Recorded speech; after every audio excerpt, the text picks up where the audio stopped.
গাইবান্ধার সুন্দরগঞ্জে তীব্র হচ্ছে নদী ভাঙন। এরই মধ্যে বিলীন হয়েছে ২ শতাধিক বসতভিটা আর স্থাপনা।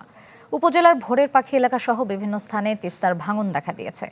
ঘরবাড়ি বিলীনের পাশাপাশি ভেঙে গেছে ফসলের জমি। এখনও ভাঙন আতঙ্কে বহু পরিবার, বিশেষ করে কাপাসিয়া, হরিপুর, বেলকা, চণ্ডীপুর ও শ্রীপুরের বিভিন্ন চরাঞ্চলে ভাঙন তীব্র হয়েছে।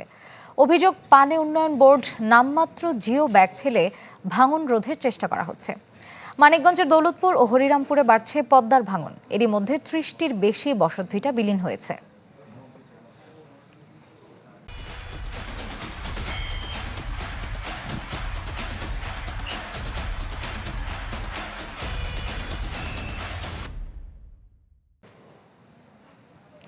নদী বাড়ি ভাঙ্গি গেছি, খাবার কষ্ট, থাকার কষ্ট।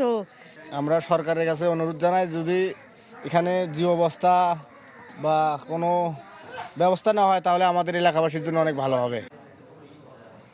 নদী ভাঙনের আরো খবর জানাতে গাইবান্ধা এবং মানিকগঞ্জ থেকে আমাদের সহকর্মীরা যুক্ত হয়েছেন। তাদের কাছ থেকে বিস্তারিত জানবো। শুরুতেই গাইবান্ধার খবর জানবো। সেখানে আছেন সহকর্মী আসাদুজ্জামান মামুন।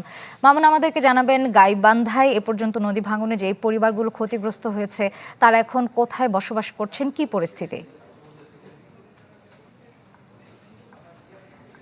আজকে সারাদিনই আমি সকাল থেকে গাইবান্ধার সুন্দরগঞ্জের তিস্তা নদী, গাইবান্ধার সদর উপজেলার ব্রহ্মপুত্র, যমুনা, ফুলছড়ি এবং সাকাটার যে নদী রয়েছে, করতোয়া, এগুলো নদীতে আমি ঘুরে দেখেছি যে এখানে আসলে প্রচণ্ড বেগে ভয়াবহ রূপ ধারণ করেছে আপনার নদী ভাঙন।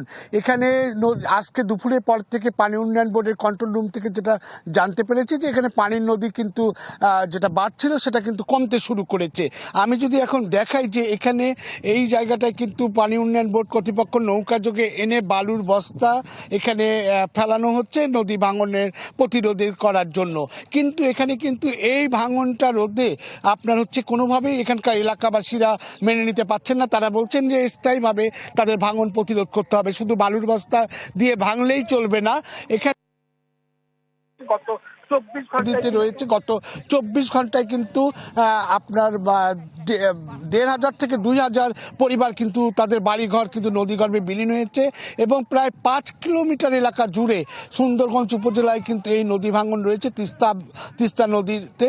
এখানে আপনার এছাড়া যে গাছপালা রয়েছে, পটলের ক্ষেত রয়েছে, তিল এবং পাট ক্ষেত রয়েছে, সেগুলো কিন্তু নদীগর্ভে বিলীন হয়ে গেছে। তারা কিন্তু বাড়িঘর অনেকে ভেঙে নিয়ে তারা বাঁধে আশ্রয় নিয়েছে।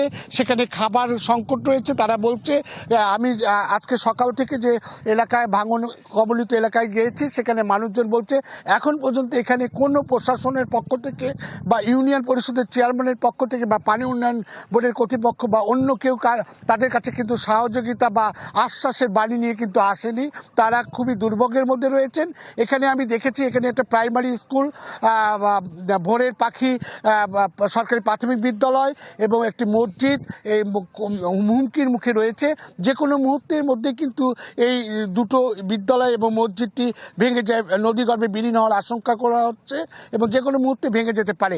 পাশাপাশি এখানে শত শত বাড়িঘর রয়েছে, সেগুলো কিন্তু ভাঙনের হুমকির মুখে রয়েছে। তারা বন্যা নিয়ন্ত্রণ বাঁধে যে আশ্রয় নিয়েছে এবং সেখানে কিন্তু খাবারের সংকট দেখা দিয়েছে। তাদের দাবি, তারা চাচ্ছে স্থায়ী বন্যা নিয়ন্ত্রণ বাঁধ বা শক্তভাবে কোনো কিছু মানে নদী ভাঙন প্রতিরোধের চেষ্টা করার জন্য।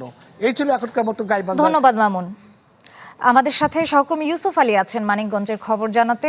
ইউসুফ, কি পরিস্থিতি, নদী ভাঙনের সার্বিক পরিস্থিতি জানাবেন আমাদের। শ্রেয়া, এই বর্ষার শুরুতে মানিকগঞ্জেও দেখা দিয়েছে ব্যাপক নদী ভাঙন। বিশেষ করে মানিকগঞ্জের পদ্মা এবং যমুনা নদী বেষ্টিত যেসব অঞ্চল রয়েছে সেসব অঞ্চলে কিন্তু এই তীব্র ভাঙন দেখা দিয়েছে। মানিকগঞ্জের দৌলতপুর উপজেলার যে 4টি চর রয়েছে, বাছামারা, বাগুটিয়া, জিয়নপুর, এসব ইউনিয়নে কিন্তু ভাঙন দেখা দিয়েছে। বিশেষ করে আপনার বাগুটিয়া এলাকায় প্রায় 50 বছরে একটি প্রতিষ্ঠান চর কালিকাপুর শুকুরিয়া দাখিল মাদ্রাসা বহুতল ভবন, সেটি কিন্তু ভাঙনের হুমকির মুখে রয়েছে। যে কোনো মুহূর্তে মানে নদী ভাঙতে ভাঙতে এমন অবস্থানে এসেছে যে একদম সেই ভবনের একদম কাছে যে কোনো মুহূর্তে কিন্তু সেই ভবনটি নদীগর্ভে বিলীন হয়ে যেতে পারে।